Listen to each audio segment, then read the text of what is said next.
परम शरण प्रभु आप, परम शरण प्रभु आप। श्री अचिरानंद मान आनंद वरताओ, श्री अचिरानंद मान आनंद वर। श्री शांतिनाथ भगवान आनंद वर आओ, श्री शांतिनाथ भगवान आनंद वर। जो देवाणमविदेवो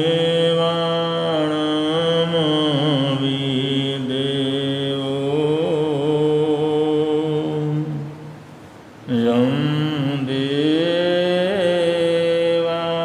पञ्जलि नमं सन्ति, तं देवदेवमह्यं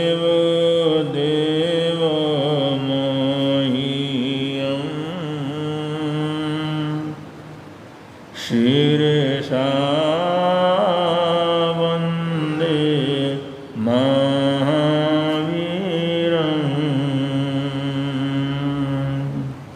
एको वीणमुकारो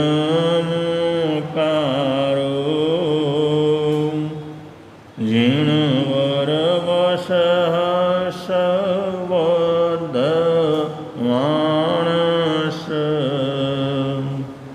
संसार सागराओ तारे नरं नारीं वा।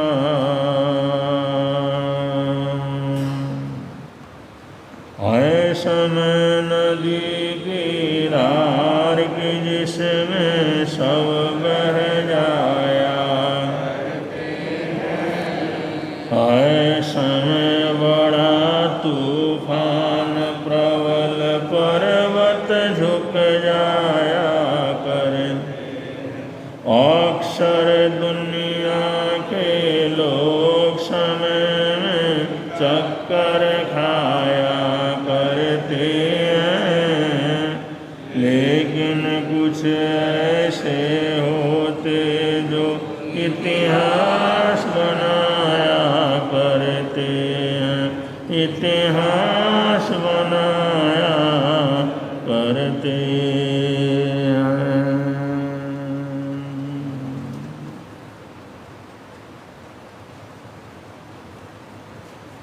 हम चल रहे हैं शरण करणान योग के साथ। शरण करणान योग ये जैन दर्शन का, जैन शास्त्रों का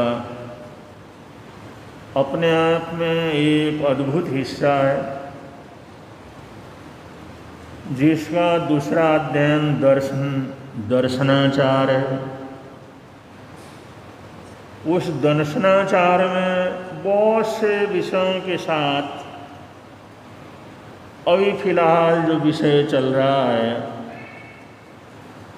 दर्शन विशुद्धि के अष्टांग। दर्शन विशुद्धि के अष्टांग मार्ग में दूसरा चरण है निक्कंखियम। कल वर्णन किया गया था निस्संख्यं का,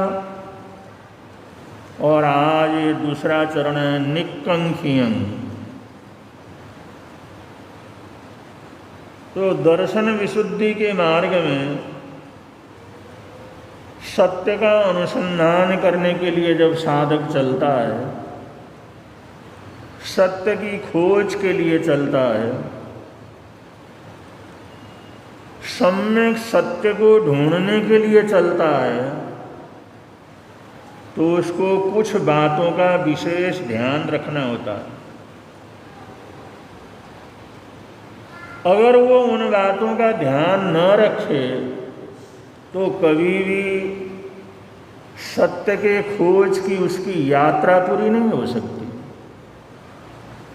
तो दूसरा चरण है निक्कंखियं। निक्कंखियं का मतलब होता है निकांक्षा। निकांक्षा का तात्पर्य होता है आकांक्षा का न होना। निक्कंखियं का मतलब निकांक्षा। निकांक्षा का मतलब होता है किसी भी प्रकार की आकांक्षा का नहीं होना। तो सम्यक दर्शन के धरातल के लिए चलने वाला, सत्य की खोज के लिए चलने वाला साधक सबसे पहले निक्कंखियं होता है, निकांक्ष होता है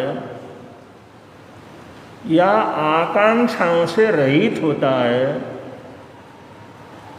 जिसको निष्कांक्षा कहते हैं।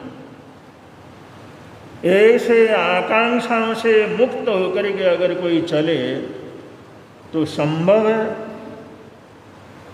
वो सम्यक दर्शन का वैभव, सम्यक दर्शन की समृद्धि,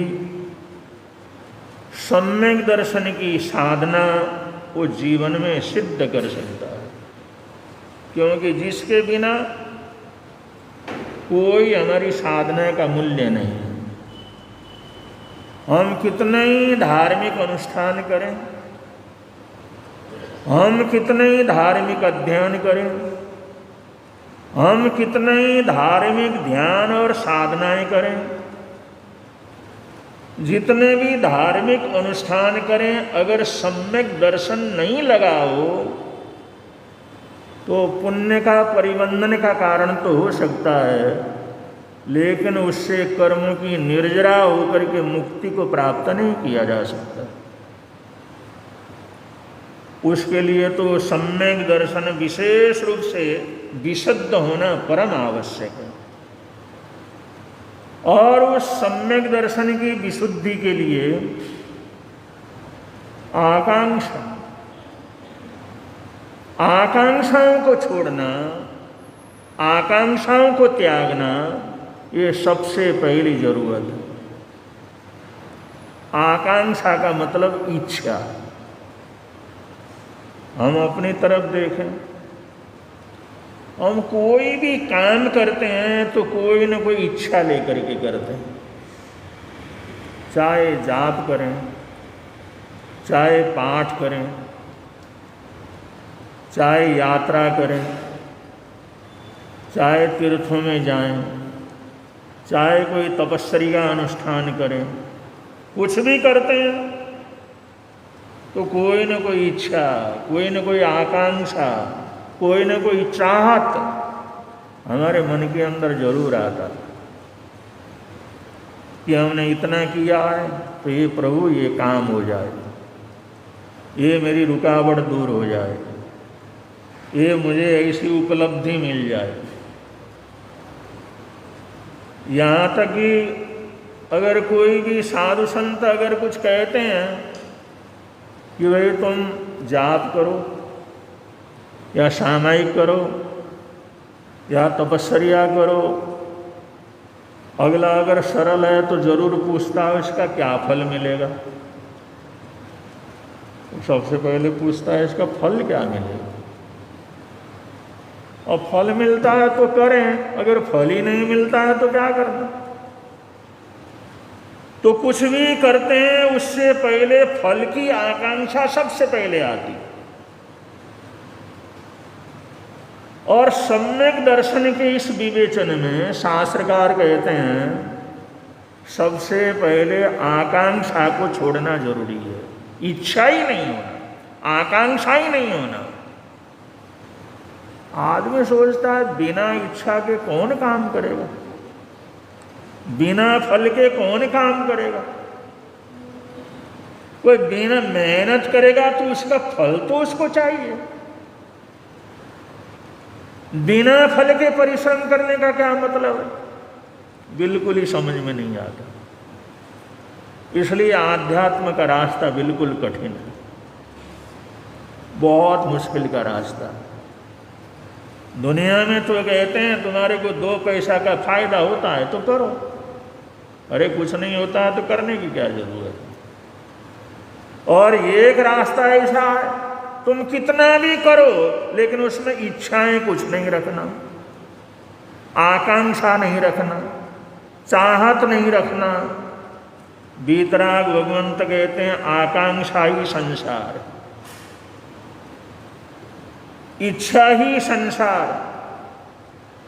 जहां आकांक्षा पैदा हो गई तुम दुनिया की तरफ आ गए। जब तक हमारी आकांक्षा रहेगी तब तक हम दुनिया को पार नहीं कर सकते, दुनिया के इस संसार को तैर नहीं सकते, पल्ले पार पहुंच नहीं सकते। उसके लिए नेकांक्षा होना बहुत आवश्यक है, अनिवार्य रूप से आवश्यक है। सारी इच्छाओं को छोड़ना। इसलिए संसार का मार्ग बिल्कुल अलग हो जाता है और आध्यात्म का मार्ग बिल्कुल अलग हो जाता है। आध्यात्म मार्ग आत्म आराधना का मार्ग, परमात्मा की साधना का मार्ग बिल्कुल अलग है और दुनिया का मार्ग बिल्कुल अलग है। वहाँ पर आकांक्षाओं के साथ चलते हैं तो दुनिया मिलती है और आकांक्षाओं को छोड़ते हैं तब परिवार परमात्मा से मिलन की योग्यता पैदा हो सकती है। वहाँ तो सारी आकांक्षाओं को छोड़ना। तो नेकांक्षियम, नेकांक्षा होना कितना आवश्यक। अब हमारे श्रावक श्राविका इन शब्दों को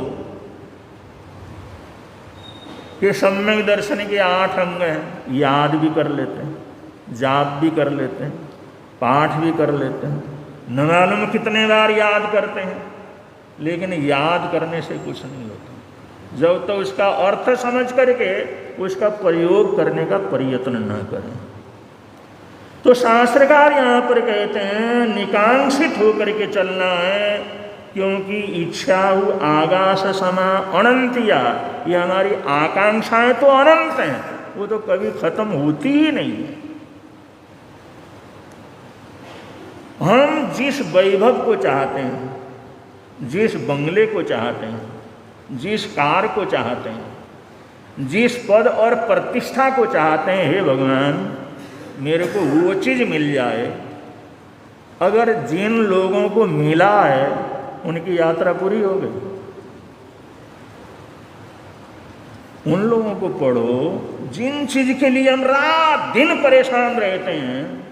ये प्रभु परमात्मा अगर ऐसी कार मिल जाए, ऐसा बंगला मिल जाए, ऐसा परिवार मिल जाए, ऐसी समृद्धि मिल जाए, ऐसा मान सम्मान मिल जाए, जिसके लिए रात दिन हम एक करने के लिए तैयार रहते हैं, जिन लोगों को वो सब मिला हुआ है उनके जीवन को पढ़ो। क्या उनकी यात्रा खत्म हो गई? क्या उनकी चाहत खत्म हो गई? उनकी कामनाएं खत्म हो गई? जैसे सुख की कल्पना हम यहाँ पर बंगले के अंदर रहने की करते हैं, उस बंगले के अंदर रहेंगे तो कितना सुख मिलेगा, कितना सुकून मिलेगा। क्या उन लोगों को सुकून मिलता है या वो सुकून में जीते हैं? अगर ये हम पढ़ेंगे, ये पढ़ने की योग्यता आएगी, तो जितनी भूख हमारी है उतनी बड़ी भूख उनकी भी। हमारी तो कम होगी लेकिन उनकी बहुत ज़्यादा है। जितनी अशांति हमारे पास है उससे 1000 गुनी अशांति वहाँ पर है। जितनी मेहनत हम करते हैं उससे बहुत ज़्यादा मेहनत उनको करनी पड़ती है। इसलिए शास्त्रकार कहते हैं जिसकी बड़ी भारी आकांक्षा करते हैं उन लोगों की यात्रा पूरी नहीं हुई, उनकी आकांक्षा पूरी नहीं हुई, उनकी चाहत नहीं पूरी हुई, सब कुछ मिलने के बाद भी वो खाली के खाली हैं, तो क्यों भाग रहे हो आकांक्षा के पीछे? छोड़ क्यों नहीं देते? इसको यहीं तोड़ क्यों नहीं देते? अब इस रास्ते को तो सम्यक दर्शन वाला, सकारात्मक सोच वाला, जिसका मोहनीय कर्म क्षय क्षयोपशम हुआ हो, ज्ञानवर्णीय दर्शनावर्णीय कर्म क्षय क्षयोपशम हुआ हो, वही इस तरह से सोच सकता है, वही इस तरह का प्रयत्न कर सकता है। दुनिया में चाहे कितना भी वैभव हम देखें पाएं, लेकिन जब तक अपने अंदर के वैभव को हम नहीं पाएंगे, तब तक तो हम खाली के खाली रह जाएंगे। हमारा दौड़ना कभी खत्म नहीं होगा। एक यहूदियों की कहानी आती है। एक यहूदी कोई महात्मा था, यहूदी गुरु था कोई, और वो कुछ गांवों के अंदर घूमता फिरता था, धर्म का प्रचार प्रसार करता था। उसको एक स्वप्न आया। वो स्वप्न देखा, मैं राजधानी में पहुंच गया हूँ। और राजधानी में घूमते घूमते वहाँ पर एक नदी है, उस पुल के ऊपर पहुँच गया। स्वप्न देख रहा है।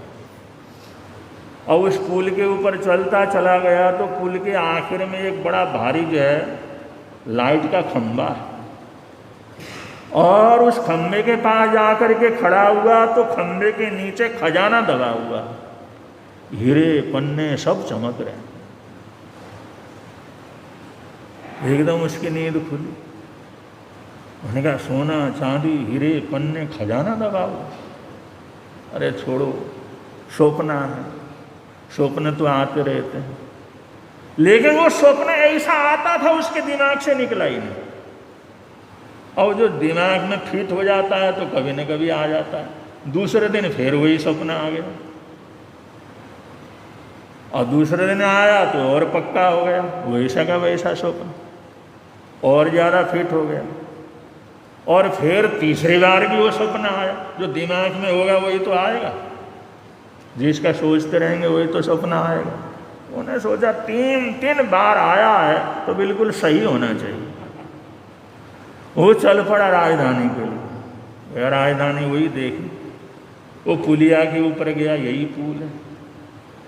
और फिर वो पुलिया को पार करता चला गया। वो खंबा किधर है? देखा सामने लाइट का खंबा भी। मैंने कहा यहीं खजाना। अब जिस समय वहां पास में पहुंचा तो वहां पर कुर्सी डाल करके पुलिस वाला बैठा हुआ।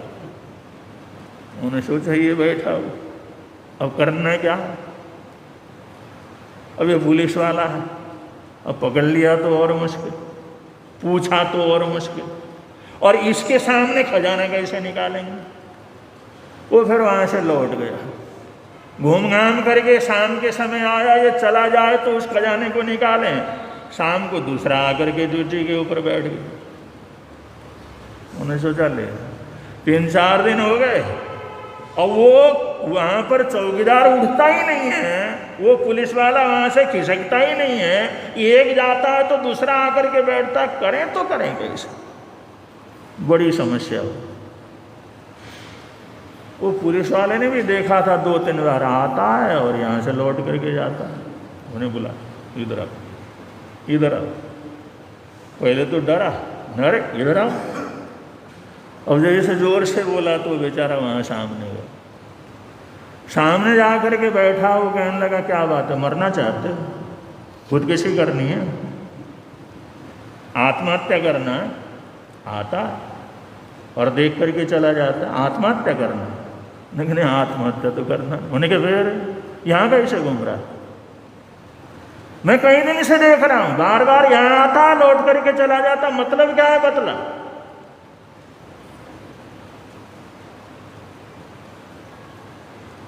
तो कहता मतलब तो कुछ नहीं। उन्हें कहा बिना मतलब के थोड़ी आता।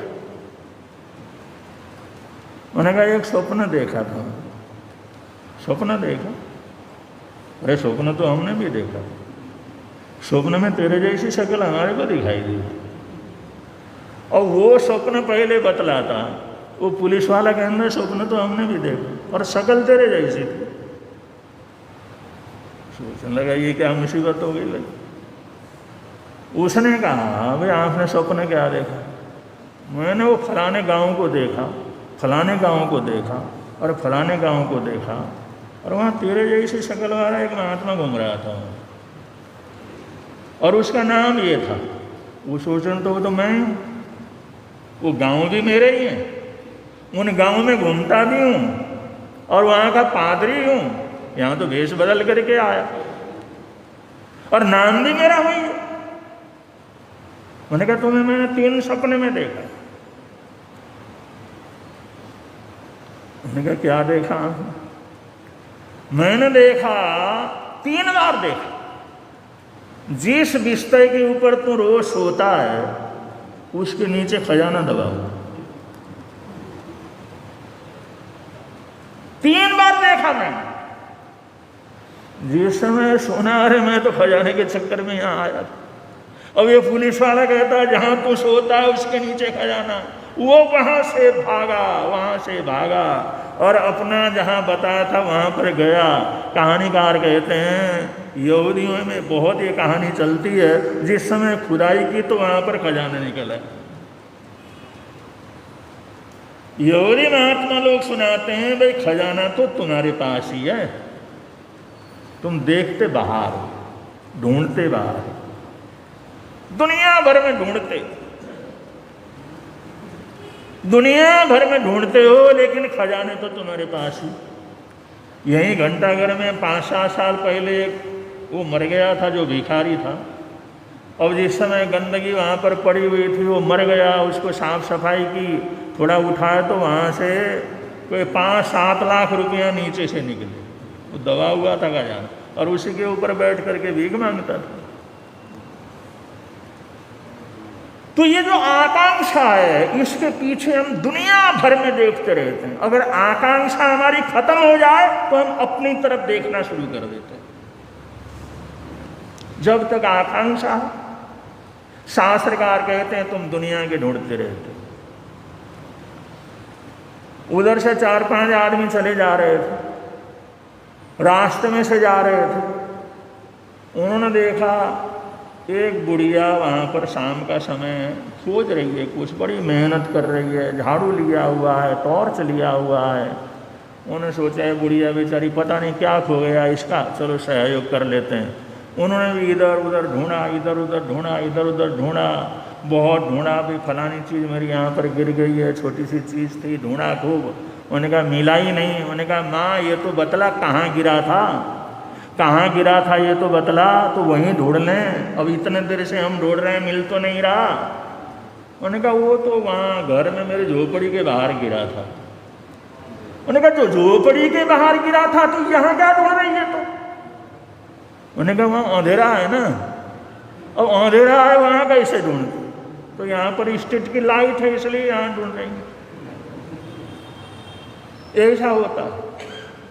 हम लोग उसके ऊपर तो हंसते हैं, लेकिन अगर तुम्हारी कोई अंगूठी, तुम्हारा कोई गहना, हमारी बहनों की कोई चीज़ अगर कहीं गुम जाए, उन्हें कहा थाने में आए, और थाने में आते समय उनको ध्यान है हमारी अंगूठी, हमारा जो चीज़ थी।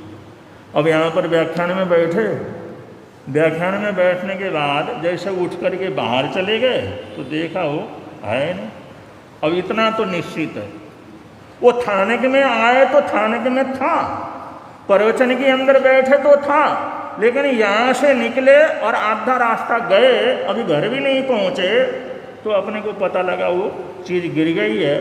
तो इसका मतलब इतना तो निश्चित है वो थाने में कहीं ना कहीं गिरी है। यहाँ तो ढूंढेंगे, ऑफिस वालों को फ़ोन करेंगे भाई ऑफिस में देख ले मेरी चीज़ वहाँ गिरी तो नहीं है।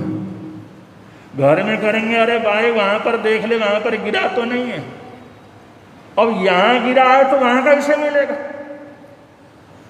और फिर घर जाने के बाद सारी अलमारी छान मारेंगे, इन कपड़ों में तो नहीं है, इस जेब में तो नहीं है, इस कोट में तो नहीं है। अरे भाई जब तुम्हारे को पता है तुम थाने में गए था, जिस समय वहां से निकलने के बाद तुम्हारे को मिला नहीं, तो इसका मतलब मिला तो वही है, गिरा तो वही है, अब किधर गया तो पता नहीं। अब ढूंढेंगे कहाँ? घर में, अलमारी में, कपड़ों में, जेबों में, दुकान में, ऑफिस में, पता नहीं कहाँ कहाँ लोग ढूंढ मारते हैं। क्योंकि आकांक्षा जितनी गहरी रहती है ना, एक दिन नहीं 10 दिन तक ढूंढते रहते हैं। आकांक्षा जितनी गहरी रहती है हम ढूंढते ही रहते। ये भी नहीं होश रहता कहाँ ढूंढना, तो ढूंढते जाओ, मिले कहीं ना कहीं से मिले, कहीं ना कहीं से मिले। ऐसी आकांक्षा में जीने वाला आदमी सम्यक दर्शन को कैसे प्राप्त करे? इतनी इच्छाएं, इतनी आकांक्षाओं के अंदर डूबा हुआ व्यक्ति सम्यक दर्शन को कैसे प्राप्त कर सकता? सम्यक दर्शन के धरातल के ऊपर कैसे ऊपर सकता? इसलिए आकांक्षाओं को छोड़ना, यहां तक भी शास्त्रकार कहते हैं मोक्ष भी तभी मिलता है जब मोक्ष की आकांक्षा खत्म हो जाए, अपनेपन की आकांक्षा खत्म हो जाए। अगर परमात्मा के प्रति भी आकांक्षा है, ये मेरे हैं, तब भी मोक्ष की प्राप्ति नहीं होती। इसका उदाहरण भगवान गौतम स्वामी वो कहते हैं, प्रभु मेरे को केवल ज्ञान केवल दर्शन क्यों नहीं होता? मेरे चेलों को हो गया, मेरे साथियों को हो गया, मेरे सन्यासियों को हो गया, मेरे भक्तों को हो गया, मुझे केवल ज्ञान केवल दर्शन की प्राप्ति क्यों नहीं होती? वो कहते मेरे प्रति तुम्हारे मन में आकांक्षा है कि भगवान मेरे हैं, भगवान मेरे हैं।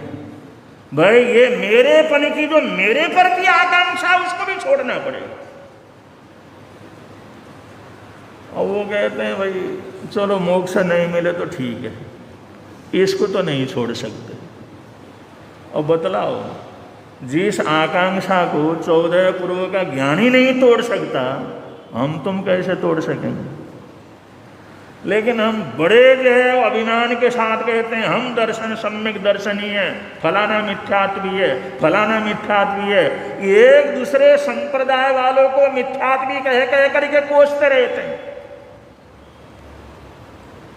लेकिन आकांक्षा कितनी भरी पड़ी रहती है कि मेरा भगत इधर से उधर न खिसक जाए, मेरे भक्त को कोई गुरुधारणा न दे, मेरे क्षेत्र को कोई कब्जा न कर ले, मेरे संप्रदाय वाले दूसरी तरफ न जाए। रात दिन इस आकांक्षा के अंदर डूबे रहते हैं और सोचते क्या है, हम तो सम्यक दर्शनी हैं, हम तो मोक्ष के अधिकारी हैं।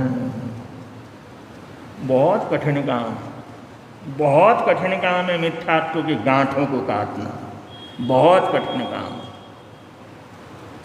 जैन धर्म प्राप्त करने के बाद, जैन साधना प्राप्त करने के बाद, जर्जरू जमीन का त्याग करने के बाद भी हमारी आकांक्षा टूटती नहीं है। इसलिए कहते हैं इस काल के अंदर मुक्ति उतना ही कठिन है, सम्यक दर्शन उतना ही कठिन है जितना कठिन चौथे आर्य में मोक्ष प्राप्त करना कठिन था। केवल ज्ञान केवल दर्शन प्राप्त करना जितना कठिन चौथे आर्य के अंदर होता है, ये पांचवें आर्य में सम्यक दर्शन प्राप्त करना उससे भी कठिन होता। इस वास्तविकता को समझते हैं, जानते हैं, स्वीकार करते हैं तो जीवन में सुख शांति क्या करती है, बनती है हमारी, आगे हमारी गति बढ़ सकती है। वरना आकांक्षा ये संसार है, आकांक्षा है तो संसार हमारा छूट नहीं सकता, वो टूट नहीं सकता। इसलिए दूसरा चरण है निकंखियं निष्कांक्षा। इसके बिना हमारी सम्यक दर्शन की यात्रा पूरी नहीं हो सकती। और सारे हिंदुस्तान की यात्रा करके आराध्य गुरुदेव मेरठ के अंदर पधारे हैं और आज हमारे बीच में जैन युवा संगठन, आराध्य गुरुदेव का चतुर्मास हुआ था 1988 में। 1988 के अंदर धर्म की खूब प्रभावना हुई और हम तो तब छोटे ही थे और हमारा हिंदुस्तान भर के अंदर नाम हुआ, हमारे प्रवचनों की प्रचार प्रसार हुआ, हमारे को यश और गौरव मिला। तो हमारे को मिला 1988 में बेंगलोर शिवाजी नगर के चतुर्मास में। उससे पहले कोई नहीं जानता था। बेंगलोर वाले जिस समय विनती करने के लिए आए थे जालने के अंदर, तो 3 जने आए थे, वो भी कहीं चतुर्मा मिला नहीं। वो कहने लगे महाराज बेंगलोर चलो। उन्होंने कहा कहाँ आए थे? नगर आए थे, सब संत थे चतुर्मास लेने के लिए, तो चतुर्मास तो किसी का मिला ही नहीं, आप ही चलो। 3 जने आए थे बेचारे। गुरुजी ने कहा भाई बेंगलोर चलना। आशीष ने पूछा भाई कितना किलोमीटर? में 2000 किलोमीटर तो पड़ ही जाएगा, 1500 2000 तो पड़ ही जाएगा, घूमते फिरते जाओगे। उन्होंने कहा नहीं, अपने बस का नहीं।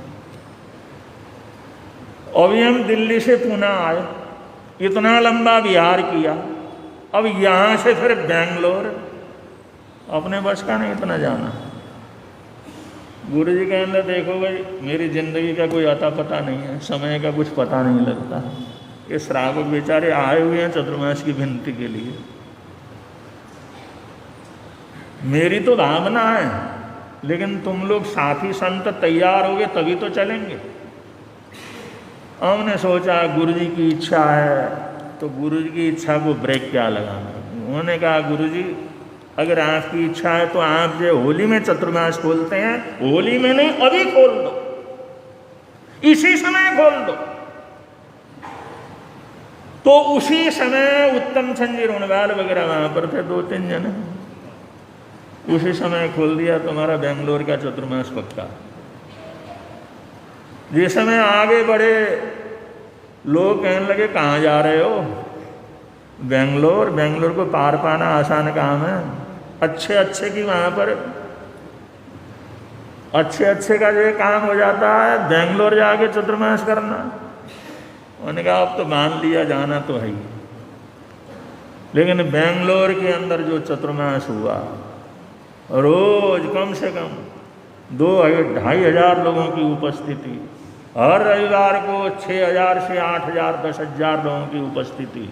और उसी चतुर्मास के अंदर जैन युवा संगठन का गठन हुआ। जैन युवा संगठन का गठन हुआ, उसके सारे कार्य अधिकारी जो अब तक वो चल रहा है और बड़े शान शौकत के साथ चल रहा है। और उसी साल से सारों संप्रदाय की महावीर जयंती युवा संगठन की अध्यक्षता में वो एक ही जगह पर संपन्न होता है। और बेंगलोर जैसी सिटी में हर दिगंबर मंदिर से, हर मूर्ति पूजक मंदिर से, हर थानक से, हर तेरहपंथी समाज से, हर बरादरी और हर थानक से महावीर जयंती के जुलूस निकलते हैं। और वो सैकड़ों जुलूस एक जगह पर एकत्रित होते हैं और वहाँ पर बड़ा भारी कंपटीशन होता है जुलूसों का। और फिर उसके बाद सभा होती है और जो सर्वोच्च पद लेने वाले हैं उनका मान सम्मान होता है। युवा संगठन के अधिकारी यहाँ पर आए हुए हैं, ये सब इस साल के पदाधिकारी हैं। वहाँ पर हर 2 साल में, 1 साल में, 2 साल में, 1 साल रहता, 1 साल और 1 साल भर हो गया तो पदाधिकारी सब बदल जाते हैं। और ये महावीर जयंती का इतना भव्य आयोजन यहाँ पर होता है।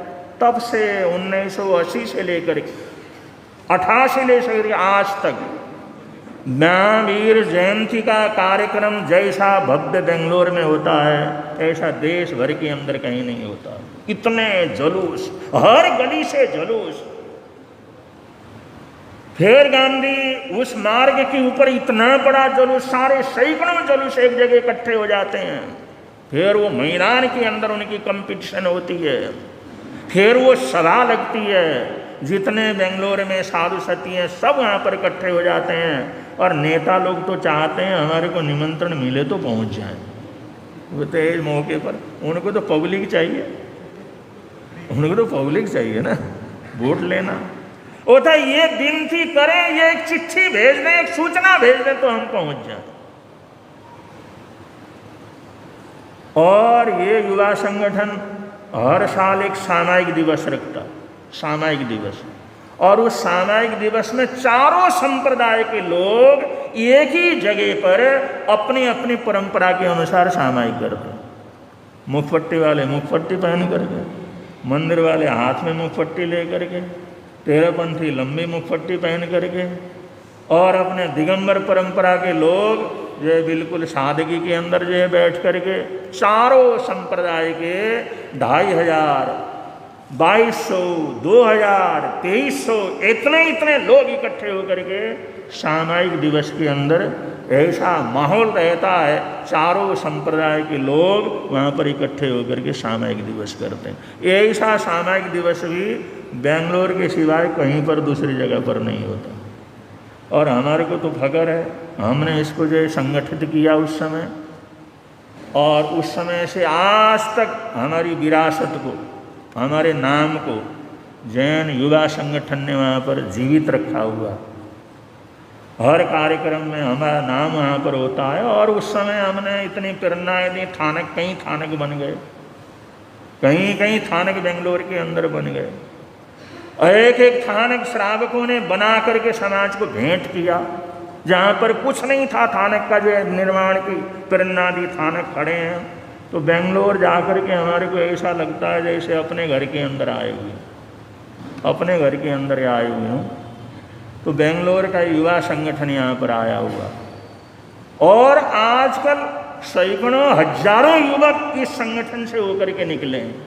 और जितने बड़े बुजुर्ग होते हैं वो सेवा संघ हो जाता है। युवक संघ की, युवक मंडल की जो आयु खत्म हो जाती है तो सेवा संघ के अंदर जाते हैं। तो साधर्मी सेवा का बहुत बड़ा काम इनके अंदर से होता है। तो युवक जागता है, युवक कुछ करता है तो कुछ का कुछ हो जाता है। उसी चतुर्मास में, उसी चतुर्मास के बीच में एक युवक को लगन लगी थी चैनराज जी छाजेड़ को। तब तो 20-22 वर्ष की उनकी उम्र थी, 1988 की बात है। और उस लड़के ने 4 महीने प्रवचन सुना और सम्मेलन हुआ, ये संगठन बना। उसके मन के अंदर विचार आया, उसने आकर के कहा, गुरुदेव मैं शिक्षा के क्षेत्र में कुछ काम करना चाहता हूँ। मैंने कहा अपने दोस्तों को जोड़ो, शिक्षा के क्षेत्र में काम करो। पिताजी को कहा भाई मैंने शिक्षा के क्षेत्र में काम करना है। तो उन्होंने जो है अब शिक्षा के क्षेत्र में काम करना है तो स्कूल बनाना है, कॉलेज बनाना है, पैसे भी चाहिए। रायचंद जी छाजेड़ से पूछा, पिताजी मेरा 4 महीने में प्रवचन सुना, मेरी भावना शिक्षा की कमी है, शिक्षा की तरफ मैं काम करूं। उन्होंने कहा बेटा अगर तुम उस काम को करता है तो इसके लिए जो चाहिए, उन्होंने ट्रस्टी बनाए, 2 करोड़ इकट्ठा करके अपने बेटे को दे दिया, ले। और रही बात तेरे बच्चों को, तेरी पत्नी को रोटी देने की जिम्मेदारी मेरी हो गई, तो इस काम के अंदर लग जा। 2 साल तैयारी की।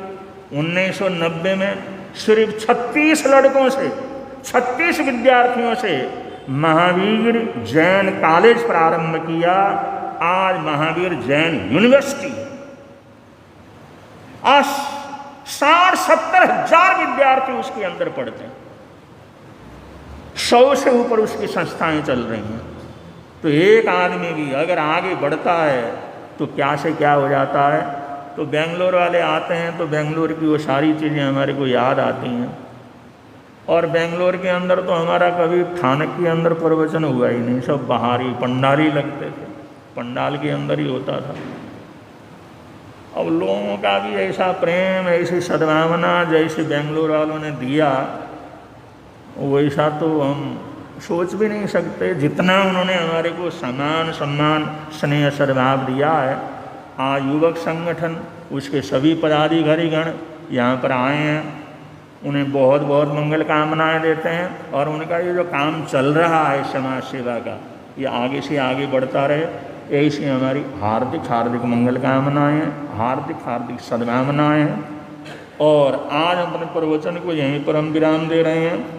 और हनुमानगढ़ से भी हमारे एक श्रावक जी आए हैं परिवार सहित, अभय कुहाड़, वो जो है आए हुए हैं ठेठ जो है हनुमानगढ़ राजस्थान से। यहाँ पर हों तो खड़े हो जाएं वो भी, तो उनको भी हम बहुत बहुत, ये बड़े दूर से परिवार सहित दर्शन करने आए हैं, उनको भी बहुत बहुत मंगल कामनाएँ, बहुत बहुत सद्भावनाएँ हैं। और आज के प्रवचन को यहाँ पर विराम दे रहे हैं। इसके बाद जैन युवा संगठन के जो मंत्री हैं श्री महेंद्र जी बागरेचा वो 2 मिनट के लिए अपनी भावना रखना चाहेंगे। उसके अनंतर संघ की तरफ से सूचना होगी। एक बार बड़े प्रेम से आप लोग बोलेंगे, मिलता है आनंद प्रभु की वाणी से, मिलता है आनंद प्रभु। प्रवर्तक शांति गुरुवर प्यारे, प्रवर्तक शांति गुरु जीवन नैया के रखवारे, जीवन नैया जोड़ गए संबंध प्रभु की वाणी से।